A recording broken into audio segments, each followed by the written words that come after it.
just wanted to remark that in the closing comments of the conference, I also mentioned, the lack of women in this sort of area of research, and suggested that more women come into this. So this part of the workshop has a lot of meaning for me related to this.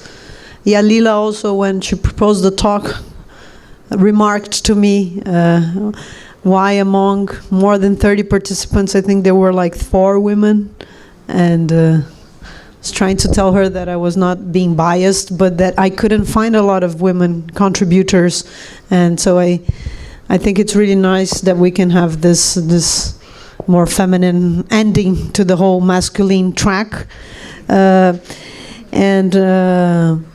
I also want to remark, the lack of studies in botany currently in the ayahuasca field, which is really outstanding, especially if you consider this richness in natural varieties. There are very little papers, very few papers written about this topic. There's also the fact that ayahuasca has been transported to different places of the world. Our presenter on Australia commented on how it was imported to Australia. Another person commented on the fact that ayahuasca was brought to Hawaii. So all in these different places, ayahuasca grows differently and adapts differently. And as Kat was telling us, there is this kind of plant-human interaction where the plant grows depending on also the way we take care of it, and we are built by the plant ourselves. So very little has been written about this subject. And also, if you try to just translate what indigenous people are saying and the definitions they give, their classifications don't match our botanical classifications. And nobody talks about that. Nobody tries to do this cross-cultural equivalence. We have some sites that do this online, some ayahuasca retreat centers, but there is not really solid academic research. So this is a good tip. And with this, I want to pass the word to Yalila, who is a PhD. The idea is that we contemplate in the track, as also I said in the opening, light and shadow, positive and negative. So also try to have a serious look about this more problematic aspects, these reports on eventual sex advances and improprieties on shamans. And so the idea was to bring this to the table. This is also part of the complexity of being stigmatized and underground and such a strong taboo, that clandestine. It's hard to address these things on a serious matter because a lot of political use can be, negative can be done of this, but it's also important to bring this to the discussion. So I'm very happy that Yalila proposed this topic, and I want to welcome her.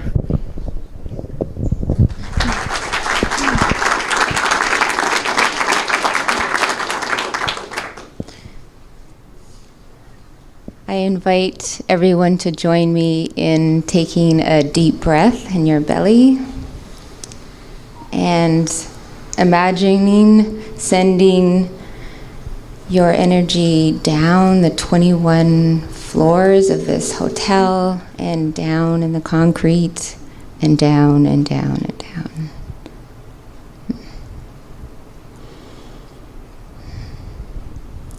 I first would like to say a prayer of gratitude for these plants, these intelligent plant consciousness that have touched many of our hearts, expanded our minds, and brought us here together, as well as gratitude for the teachers in human form that have shared their wisdom gracefully with all of us here. Thank you, Bia, for organizing this. Thank you, everyone, for being here with your open hearts. And I'm really curious who's here. I know maybe half of you. I'm just wondering, who is a researcher? would describe themselves as a researcher? So many, okay. And how about therapist, counseling? What about the plant world, botany, geology? Okay, And medicine, medical doctor, physio, chiropractor, acupuncture. Yeah, okay. Lobbyist. Activist. Activist. Okay, that's interesting. Okay, great. Okay, yeah. So why this topic? I went down to Peru 9 years ago, and it was a dream that I had where a serpent bit me and I died, and I thought, why not go down to Peru and see if this is actually going to happen? I was in that kind of state of mind. I was going through a very challenging time and ready to die in some ways. And so I just decided to see what would happen. And I expected to go through the agony that we sometimes hear about, and instead it was ecstasy for the whole night. And it made me curious. So I came back to, I guess, Canada, and I decided to make some big changes in my life. And I left Vancouver and came down to California after, again, in a dream, I saw the Golden Gate Bridge. And I take things literally. Like, you probably know by now that you're not supposed to do everything that you see and that the plans tell you to do. But I did it, and I left everything in Vancouver, came down to San Francisco, entered into the PhD program at CIS, and decided to go away, and I went down to Peru for a 3-month diet and isolation. Were any of you here 3 years ago and heard me talk? Okay, so I'll keep it brief. So I was dieting there for 3 months, and the objective was to ask the plants what I should focus on for my research. And it was very clear. I got the message. I, again, took it literally, and I was shown its sexuality. And at first I was like, no, it's too intimate. I don't really want to go there. But I decided to go there because it just wouldn't leave me alone. And so I came back to San Francisco, did the proposal, and things were flowing really well. But what I forgot was that in sexuality there is a shadow side. And this became very challenging for me. I had to look at my own sexual shadow trauma that I experienced as a child. I seemed to be attracting everyone to me so that they could tell me their story of in Peru and here, telling me that they were raped by their father and gang raped, and just like all these stories. And it was quite overwhelming. Somehow I made it through. And I realized that looking back, when I worked in Vancouver as a perinatal counselor in maternity with women who had substance misuse problems, they were diagnosed with various mental health challenges. Many of them were sex trade workers, and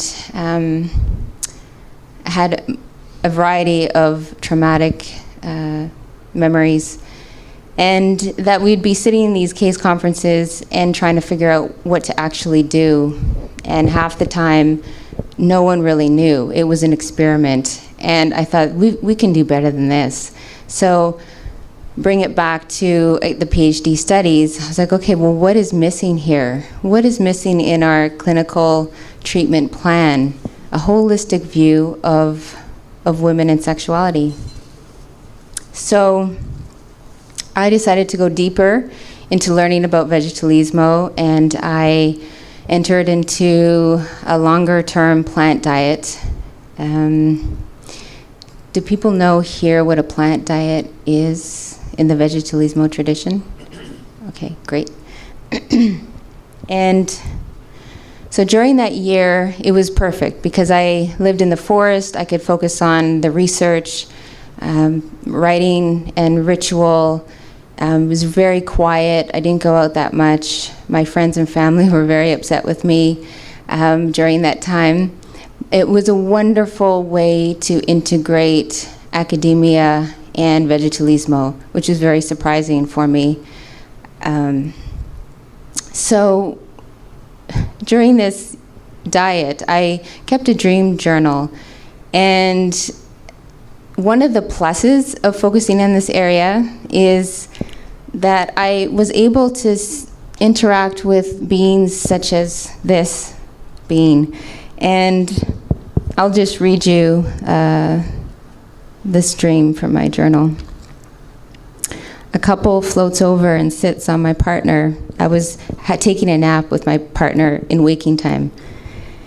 Sits on my partner and explicitly revealed her vulva and penis, and he gave her a fellatio. I noticed for a brief second that the couple had wings, and it appeared that they were from another planet. I was nervous because this was so odd, but I continued to watch in fascination. Like, who wouldn't want to experience something like this? Has anyone had this in an ayahuasca ceremony where you're interacting with a being of another planet in a sexual, erotic way? A couple of you? Yeah. So I decided to interview women around North America who were considered experienced plant drinkers. That meant that they had been in at least 30 ayahuasca ceremonies and had dieted at least once in a 3-month diet. And this was focused on the Shipibo Kanibo tradition, and there was, all of the women had been connected with the same ayahuasquero holding these diets. So what would happen is I collected stories from these women who had dieted both in Peru and North America. So they would go down to Peru, open their diet, and then come back and be able to social diet, maintain their regular schedules with school and work, whatever, children, however, still be ingesting whatever plant was given to them by the ayahuasquero holding their diet. And the time that people dieted varied, so anywhere from 3 months to a year. One woman had dieted for, like, off and on 5 years, very experienced, I would say, in my opinion, in the dieting practice. So I collected these stories, and it took me about a year, and traveling was difficult and schedules, and very pleased to be part of their sacred storytelling. And I just also want to say thanks to them for being able to share in such a graceful way with me. So one of my questions were, why are plants so special? Because many of these women had been to talk therapy, they went for acupuncture, ecstatic dance, everything that is beautiful in our Western society that can help people. And what they said, one woman says, plant medicines are special because many are very feminine and motherly, so it feels good for women. Herbs have been used for a long time, and many plants are used for reproductive organs. The plants are very subtle, and I find it easier to integrate, especially if there's deep trauma. It's not shocking, but instead gentle. Another woman says, one of my deepest wounds I have is in the area of sexuality.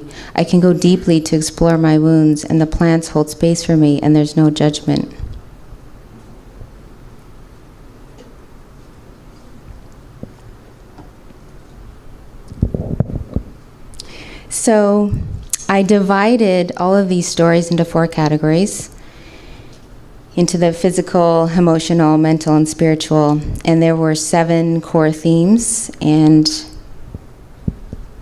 they were purification and support for reproductive health, increased sensory awareness, transformation of relationship with self, empowered decision-making, enhanced intimacy with others, enhanced cognitive awareness, and connecting with subtle energies in God. What was interesting is that I tracked my biases and assumptions, and I assumed I would be spending most of the time in the connecting with subtle energies in God. I was so wrong. What I found was, or what I was reminded of, was that sexuality is interwoven in all areas of these women's lives. And it was interesting that the majority of women, I didn't know this beforehand, but they had a history of sexual trauma. So in some ways, it was a perfect sample. Also, I need to note, especially after Bia's comment yesterday, that this is a qualitative study gathering stories of women. This is not a clinical study proving anything. And I was so impressed and pleased that so many women, all of them, talked about experiencing purification and support for reproductive health. And one woman, this is a bit of storytelling, by the way, so just think of yourself in a sharing circle and that hearing these women's voices. I really wanted to highlight their voices. One woman says, I knew that the sickness that ruled my life was a sexually oriented sickness. I had endometriosis and pelvic and uterine pain all the time. I was supposed to get my uterus removed and had menstrual cycles where I was bleeding constantly for 6 months at a time. I had physical sickness that I knew was a result of sexual abuse as a child. For me, the Ahosacha cleaned out the cellular memory of the generations of sexual abuse. The Marosa helped me deal with the grief, the emotions, and compassion that I needed to heal.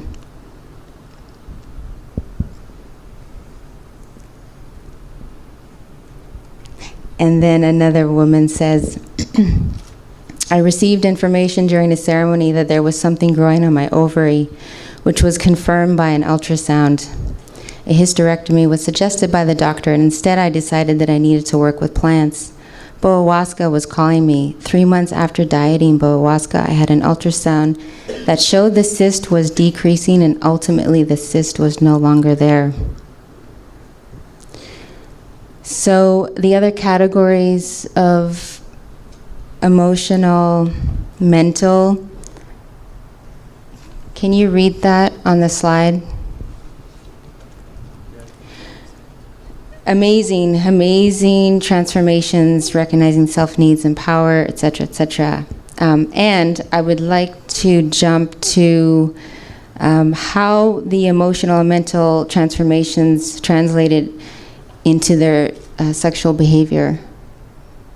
And one woman says, before I started dieting, I had more partners than I want to mention. It was impulsive and the language of seeking.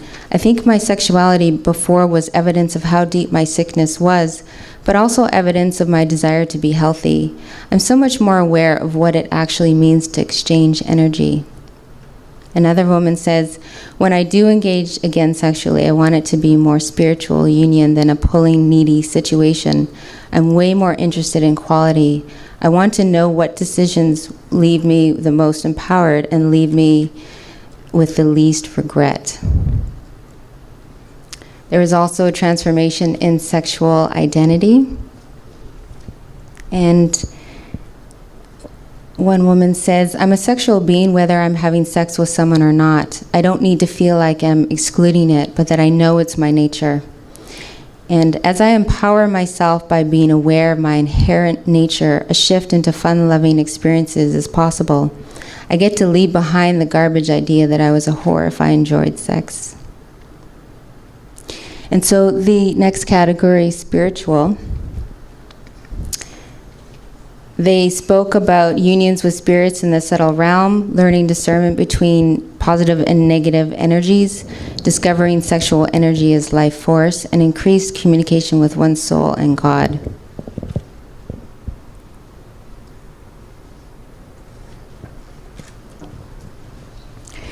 Several of the women spoke about this phenomena of spirit marriages. I'm sure all of you have heard of it.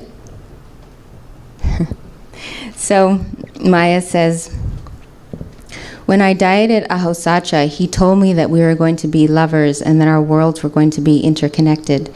From everything mundane as doing the dishes to things as complicated as spirit traveling and my healing work. I asked him, what's in it for you? Why would you clean me out? The answer was the human body is the most incredible playground you can maintain if you can maintain an environment without salt or sugar so that I can stay in your body. To see things from a human perspective in a human body, to be able to move in a way that I've never been able to move before.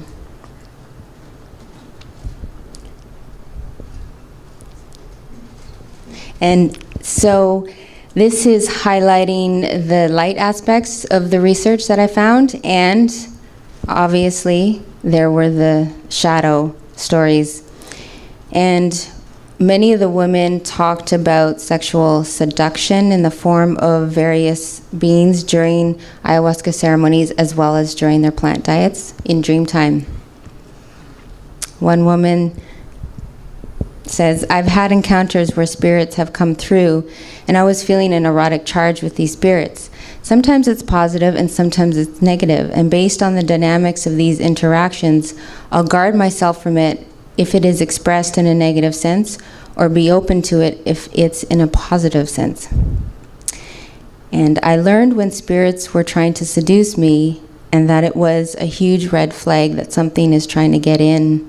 I feel different. A dark energy trying to get in during dream time or visions that come in the form of a man seducing me. I had experience where a man would touch me and I froze and I couldn't get him off me. I lost all my power. Has anyone experienced this in a ceremony or dream time? No. So they also spoke about the sexual abuse that happens within ceremonies. And one of the participants said that she actually stopped a diet as soon as she found out that this teacher had sexually molested someone else in a ceremony. And she spoke about power and accountability. And I would love your feedback afterwards on this, because I am not sure how to respond and have more accountability for ayahuasqueros. So she says, with power comes responsibility, and that's where accountability comes in. The more power you have, the more humble you need to be. The scariest part is that shamans are not accountable to anyone because they have reached a point where they're so strong in their power. It's sad that women have to be so careful about where they go for healing. We can be wounded in the same area that we need healing. It's such a shame.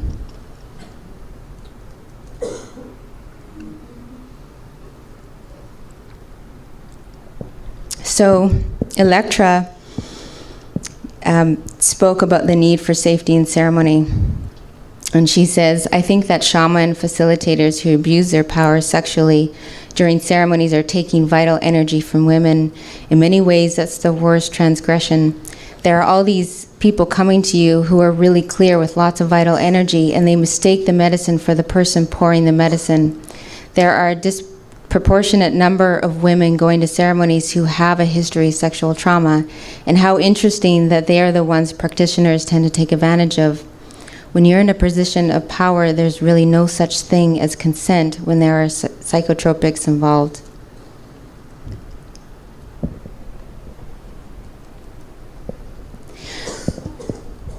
So one of the women asked me to include this in the presentation. She thought it was so important.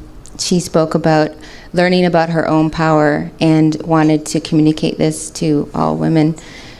something really important for people to know is how powerful they are, power that can be used in many ways or can be given away.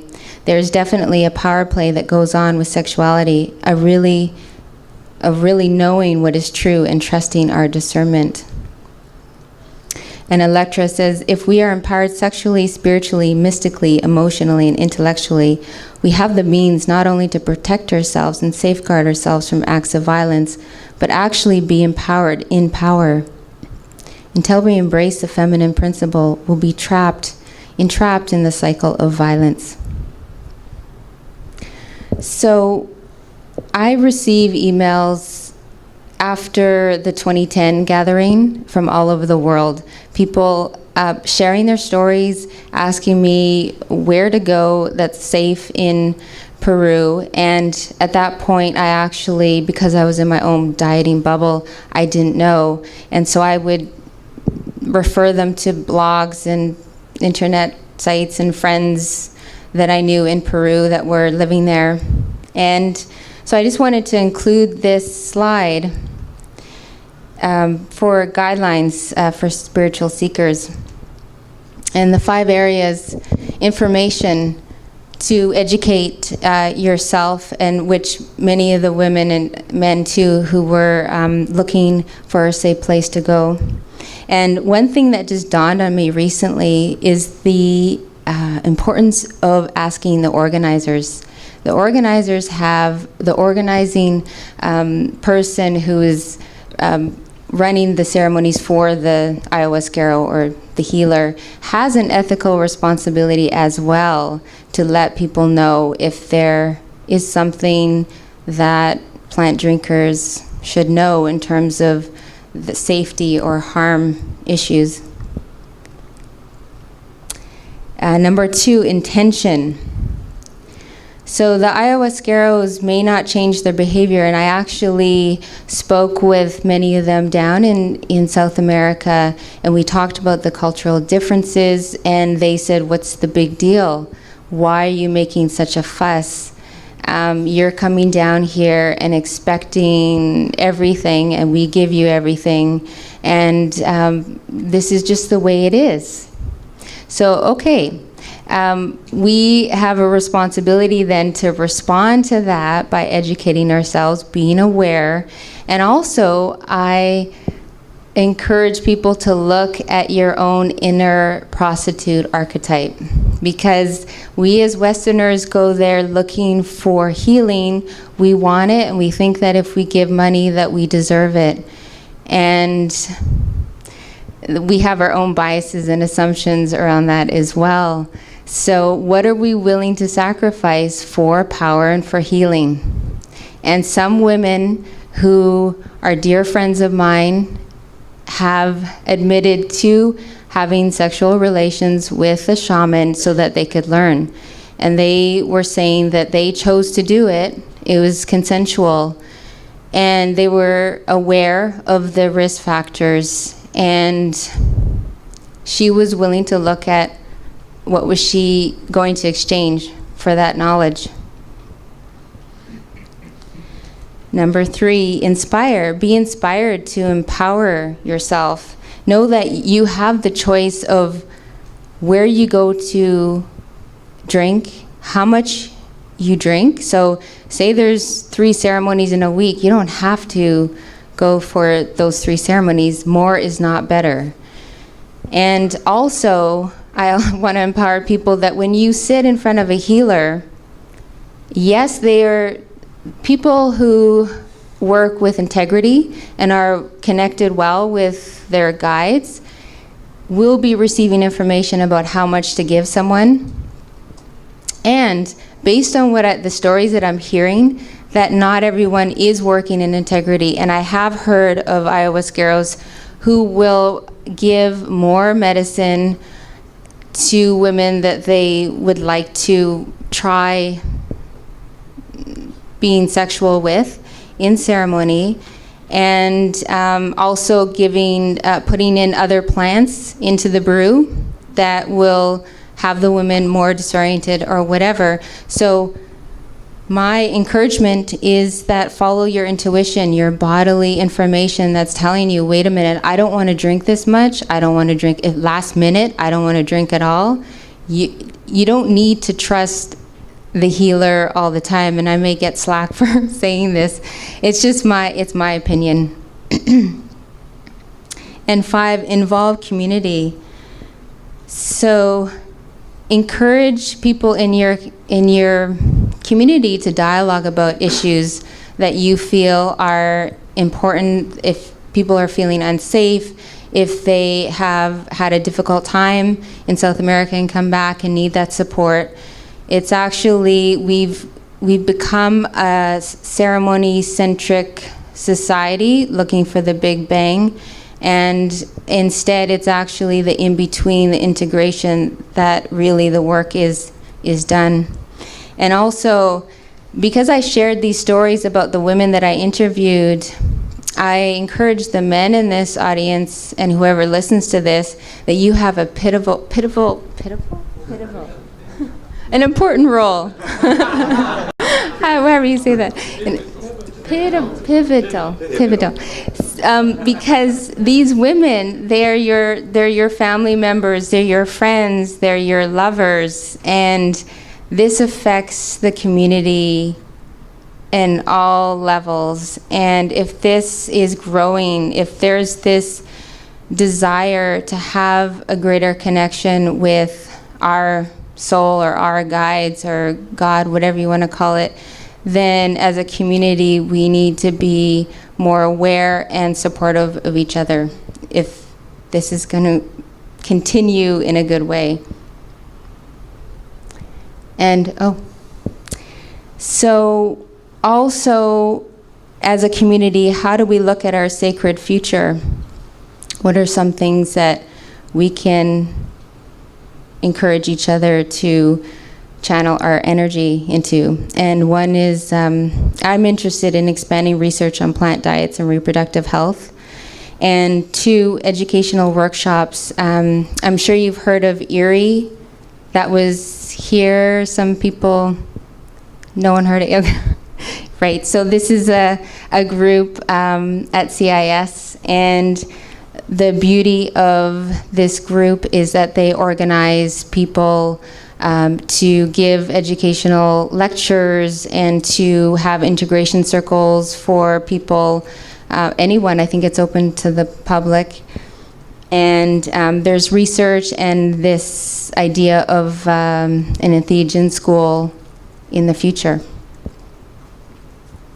And enhanced support for integration in community circles, ethical guidelines through alliance. I believe it is possible to create a guideline, a code of ethics for practitioners both in South America and North America. This idea that all circles are safe and beneficial in North America, I feel is not true. There are practitioners here that are not working in integrity, and it's been challenging for me in terms of how to disseminate information, and because there's a backlash that can happen, and there's a lot of gossiping and storytelling that goes around the communities. It's amazing how fast one email with a letter from someone can reach all over North America in a week. And so I believe that communities can organize themselves and create a code of ethics that we can all follow. I don't buy into this idea that cultural differences are okay in terms of allowing for unsafe circumstances and ceremonies to happen in South America. I feel that it is completely unethical and irresponsible to have anyone that's harmed in a ceremony or during a diet.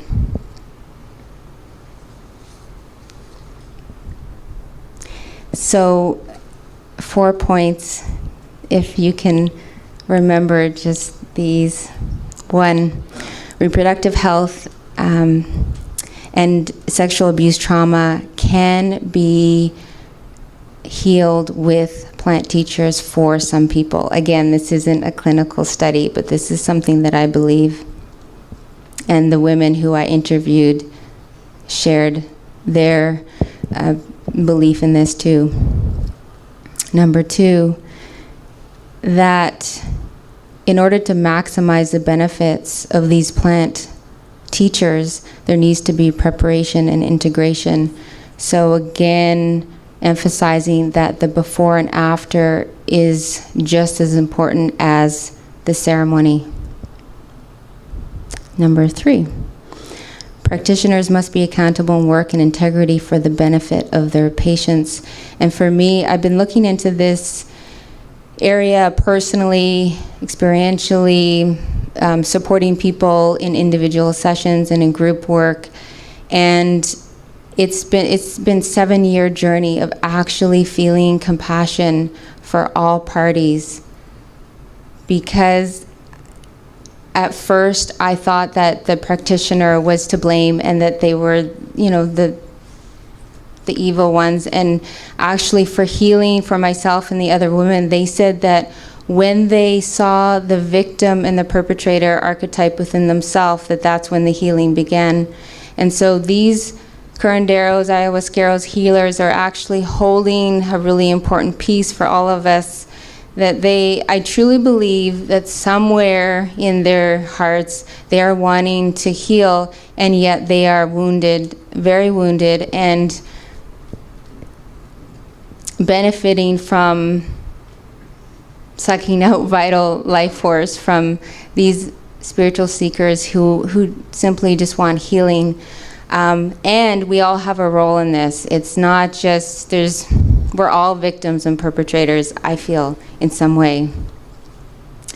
And number 4, sexual spiritual vitality will liberate us collectively into a new realm of consciousness, so that these energies coming from the earth mixed with the heaven energies into these plants which we ingest are actually opening our hearts, that will lead us into our ascension, into another level of consciousness. And I welcome a heated debate. If people have stories, or you feel that I've said something that doesn't fit with you.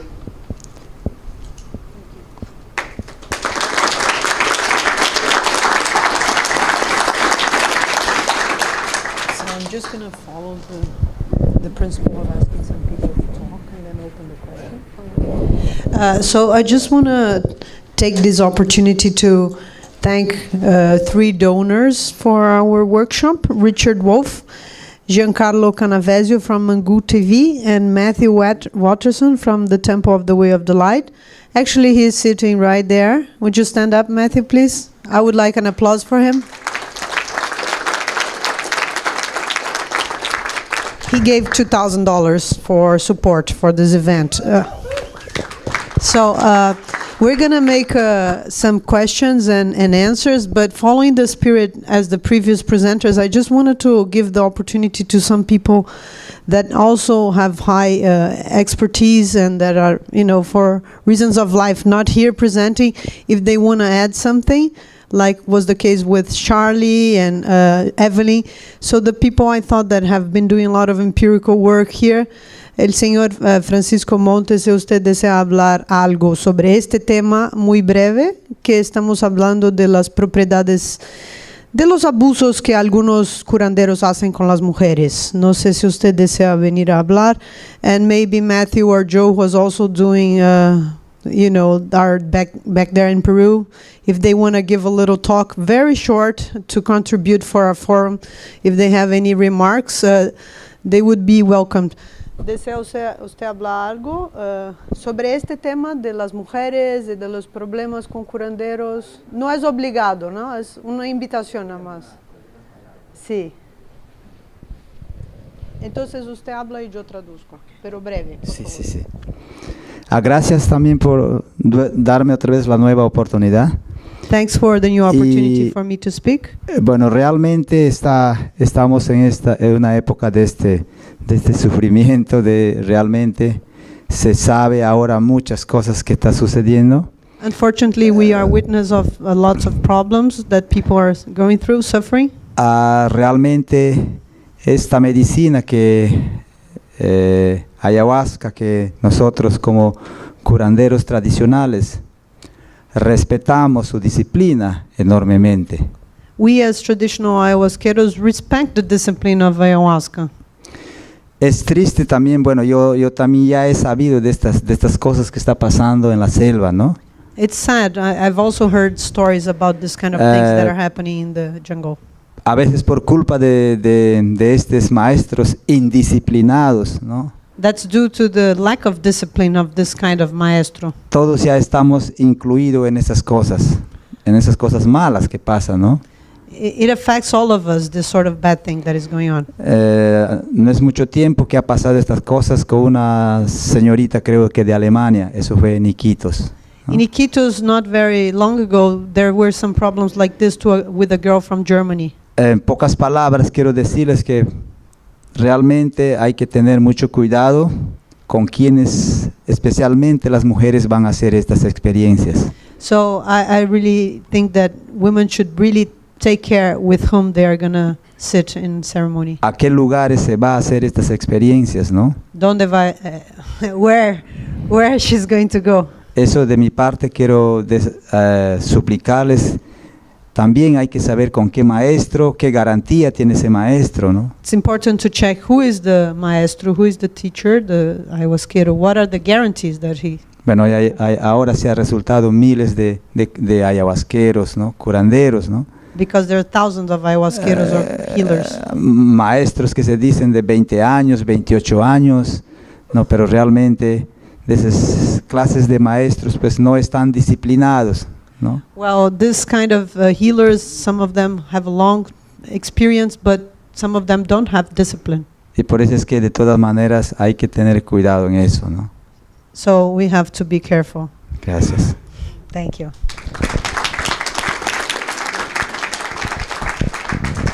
Does Joe or Matthew, or one is pointing to the other, you go, no, you go? It's not supposed to be a sort of punishment. It's an opportunity.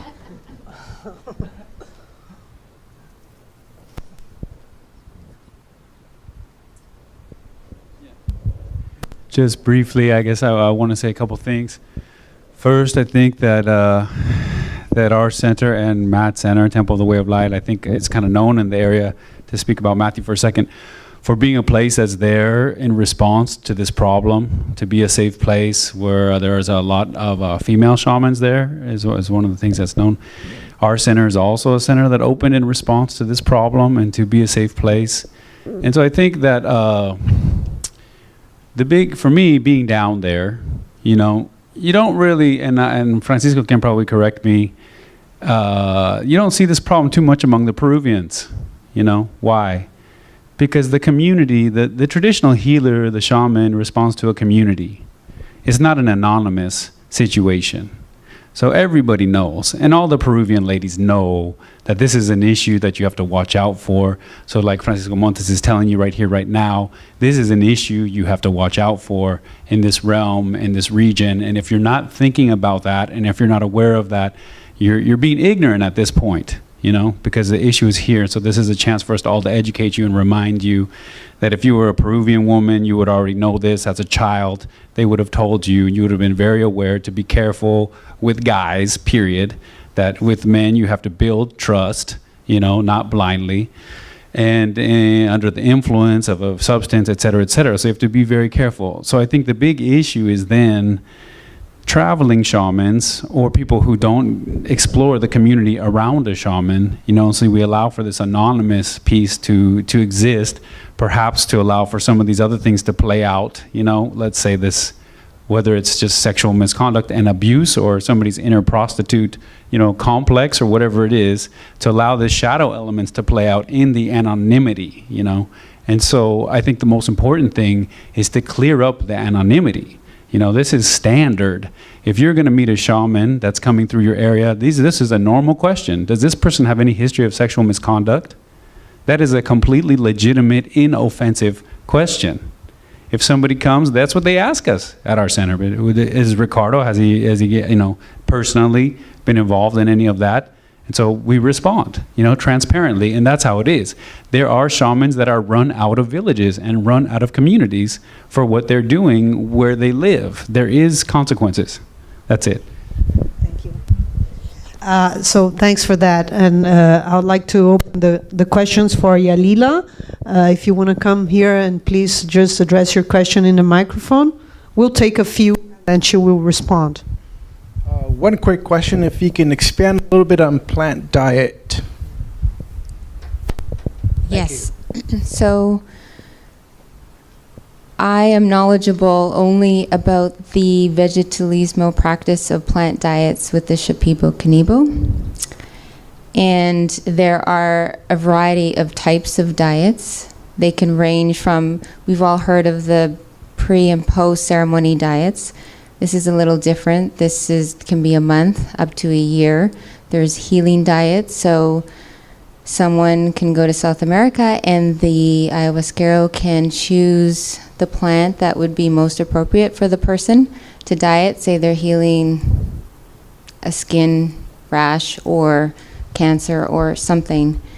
And traditionally, the diets were completed in isolation in the jungle, but things have really changed. So anyone can go down to a center and explain what they're looking for, and the ayahuasquero can work with that person to heal physical, emotional, spiritual imbalances.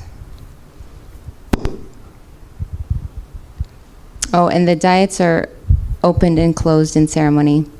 Forgot to say. So that's a little bit different than, say, you hear about the cleanses, the plant cleanses here in North America.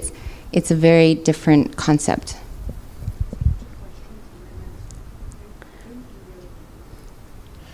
So given that most accountability processes derive their power and legitimacy from the fact that they occur within the context of a community that can exercise certain actions and interactions, especially with the people bringing issues and being held accountable, I was kind of curious if you had any thoughts as to what an accountability process might look like within this sort of global tourist paradigm, and if such a thing is even possible to really carry out. That's sort of similar to that.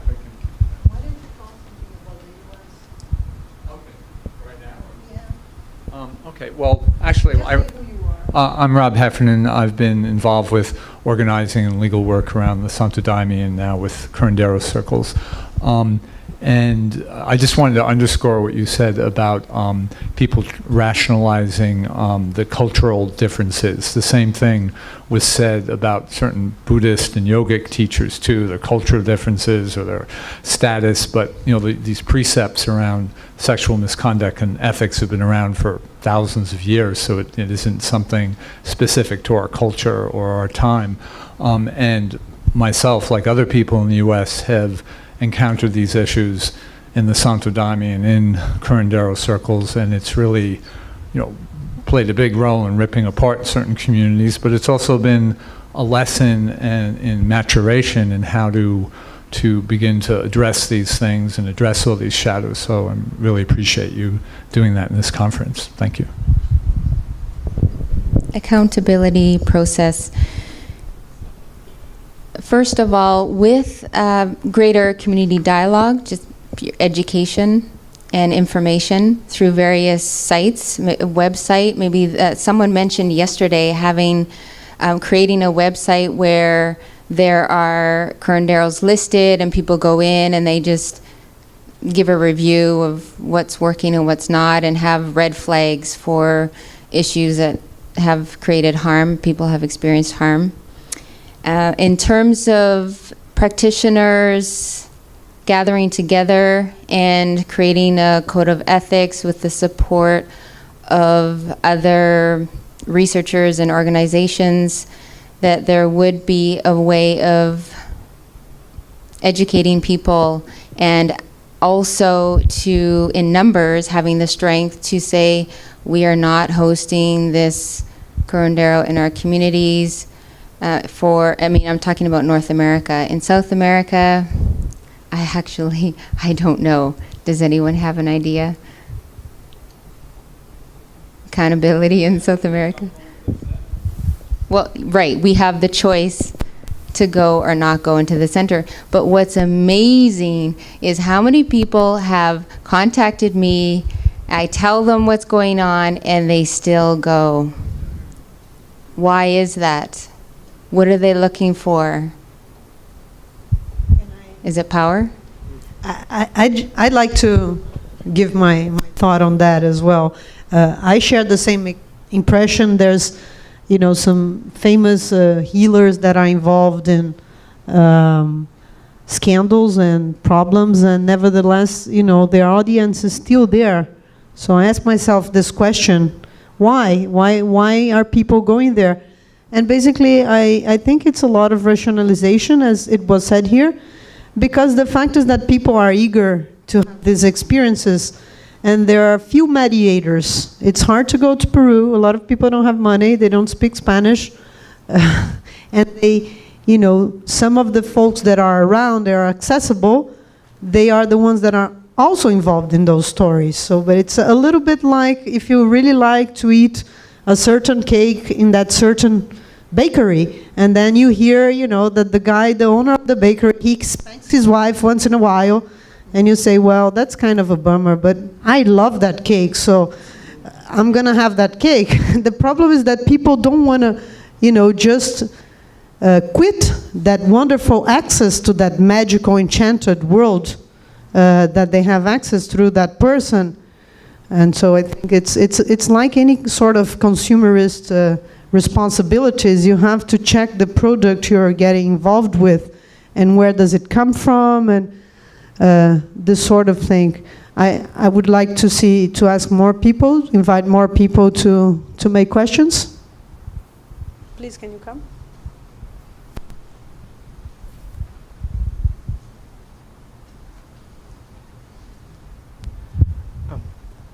I'm wondering if I'm Rusty, just here today, psychiatrist from Houston. I was wondering, if we can expect the sexual indiscretions to be completely be void of that.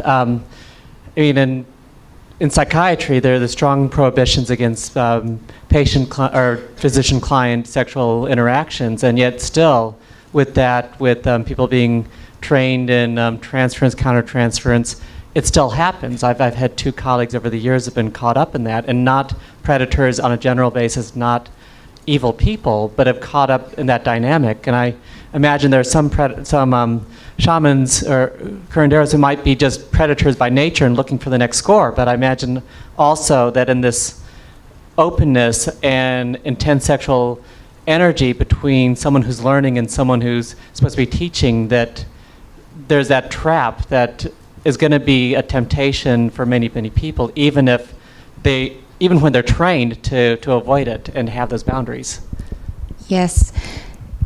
That's what I meant by we're all responsible, because until we have that power, and I can't even imagine what that feels like, and we're tested, I'm not going to throw a stone at them. I can say clearly that I think it's unethical for a shaman to sexually molest someone in the Maloka. Yes, I'm very clear on that. However, there's so many layers here, and I've heard that a few of the ayahuasqueros have had themselves possibly being sexually molested themselves, being within the Catholic Church dynamic. And I just thought of this, that when people go to the center, there is something, it's like our greater soul is leading us to places, to exactly where we need to be, to act out our own shadow that needs to be expressed in some kind of unfolding drama, so that everyone is responsible. And in terms of people choosing certain centers, I also asked the question, maybe there's one or two women that have been sexually assaulted in a center, well then why is it that all the men also continue to go to the same center? And I'm not saying that men may also be sexually assaulted. I haven't heard of that, but I'm guessing it has happened.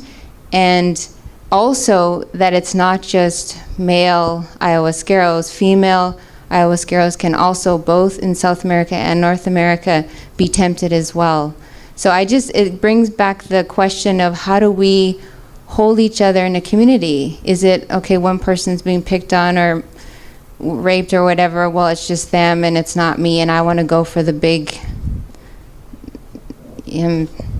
circus or have this amazing vision, so I'm going to continue doing what I want to do. You know, that's our ethnocentric Western sense of I'm entitled, right? Thank you for your presentation. My name is Joshua. I am an international voluntary sustainability standards practitioner. I've worked for many years in organizational accountability, transparency, and I've been talking to everyone that I have a chance to about mechanisms to improve the sustainability and the accountability in the ayahuasca community. And I just wanted to share some ideas that have come up and see what you think. I think the code of ethics has come up quite a bit, and it's tied with safety, site safety, and there's perhaps the chance to have globally agreed ethics, since ayahuasca is a global phenomenon or becoming a global phenomenon. While we're having that dialogue, we can possibly also talk about the sustainability of production of ayahuasca, the retreat centers, how the workers are paid, how the garden is cultivated. And people have thrown out ideas like, what if, what if there's something like Bob Jesse's been talking about, like very non-hierarchical forms of organization, that sort of like a council or a rotating council, maybe with an ombudsman or that sort of role, that when there are complaints about someone in the community, a shaman, or that it can be worked out. It doesn't need to be thrown out into the wider public, and that creating a community where there are transparent, objective guidelines, the shamans or the retreat centers that are acting more responsibly can filter to the top and can be certified or accredited in some way. Those words carry a lot of baggage, but I just wanted to throw that out there, and come see me if you want to talk about it more, and I'd love to get your thoughts on that. That reminds me that I would love to have your email, and anyone here who wants to continue the conversation and brainstorming, I have a sheet right here. Please add your email. And the other thing that I want to point out that's interesting about this discussion is I just gave you the light and shadow of sexuality and plants, and we've been focusing on the shadow. Did anyone resonate with like the beauty of healing sexuality with these plants? This is like something that I'm so excited about and would love to collaborate with people and fundraise to do more research in terms of what are the possibilities of these precious plants, not only in South America, but our local plants here within the vegetalismo plant diet structure in terms of healing things like ovarian cysts that and infertility that people have been taking these medications for. I looked up the stats, and for 2012, I think there were 2 million women who were diagnosed with ovarian cancer. Can anyone tell me exactly the stat? But that's incredible. And so how many of these women are being medicated? And I don't know, I'm not a doctor, I don't know how these women are experiencing their healing process, but based on the research of these women, there's just such potential for another way, a slower, deep, gentle way of healing. Okay, everybody, we've come to the end. Okay, you want to speak? Almost in the end. Great job, Yalila. Thank you. I wanted to speak to that specifically. My name is Natalie Metz. I'm a student at CIIS, which is how Yalila and I know each other. Hi, Jeff. And I'm also a naturopathic doctor, and I want to speak specifically to that around reproductive health. And what I'm seeing in clinical practice is that largely, well, there's certainly an element of the psycho-spiritual illness that's pervasive in our culture, but there's also a very real influence of the environmental toxicity that's literally mounting in our tissues and really affecting reproductive health. So a lot of the patients that I see with ovarian cysts and miscarriages and whatnot have not only some mental, emotional, spiritual process that needs some support, but there's also this physical toxicity coming in from the environment. And I feel that, in particular, ayahuasca, being known as La Purga, is this amazing medicine that can help to extract not only those psycho-spiritual, emotional illnesses and toxins, but also help us with this environmental toxicity that we're dealing with at an alarming rate, and also bring forth the consciousness to help us choose to prioritize taking care of our environment and loving the earth and cleaning it up and promoting the plant wisdom. So just wanted to offer that. Thank you. I think that's a very good quote to end our marathon of more than 30 presentations on ayahuasca for 4 days on a row.